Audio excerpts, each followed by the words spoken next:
l'unanimité. Guylaine Godin, pour la suite. Oui, la délibération suivante, c'est simplement la signature, de permettre Monsieur le maire à signer les conventions d'objectifs avec les associations, qui est le comité d'organisation du carnaval et Cherbourg Animation, et ensuite de pouvoir verser les subventions aux dites associations.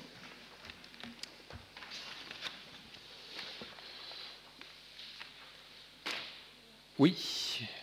J'aurais voulu savoir, je m'interroge sur le montant de la subvention du carnaval, 18 934, qui est l'addition, au vu de la logistique très importante octroyée par la ville, au niveau des salles, concours techniques, la presse, les affiches, puisque le carnaval 2012, pour moi et pour bien d'autres, a été pas très important. Bon, là, c'est les 30 ans, normal qu'il y ait des fêtes, c'est pas le problème. Mais je voulais savoir à quoi ça servait, 18 934 € à des groupes. Je voudrais savoir. Alors, Guylaine. C'est exactement ça, c'est de permettre à Carnaval de pouvoir investir dans des groupes musicaux, puisqu'il y a de l'animation qui est faite.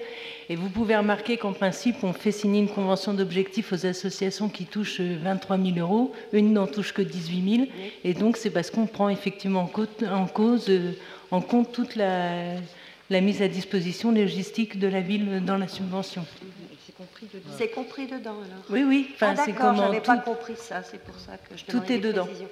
Et ils ont un minimum de 2 jours d'organisation.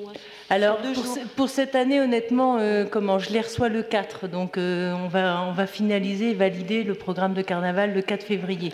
Donc, pour l'instant, ils m'ont fait une demande de 3 jours, mais rien n'est finalisé.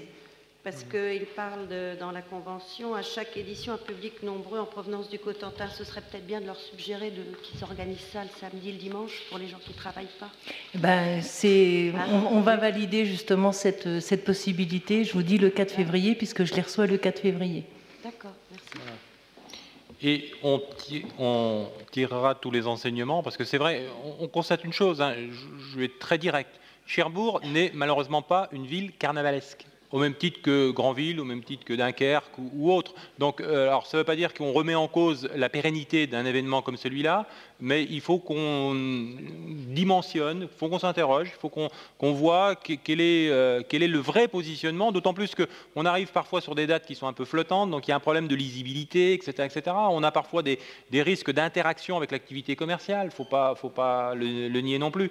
Donc, je pense que cette année, c'est une année un peu où on va commencer à discuter, à négocier, si on peut dire, et puis il faudra qu'on ait une vraie décision sur le carnaval. Est-ce que Cherbourg continue à perpétuer la tradition du carnaval ou d'un carnaval, ou on fait autre chose, etc. etc. Rien n'est définitivement acquis, et notre position, elle est là-dessus, elle n'est pas figée, et c'est toujours avec prudence qu'il faut qu'on avance sur un dossier comme celui-là.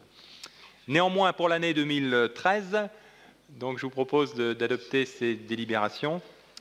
Cette délibération, qui vote contre, qui s'abstient, donc délibération adoptée à l'unanimité. Je vous en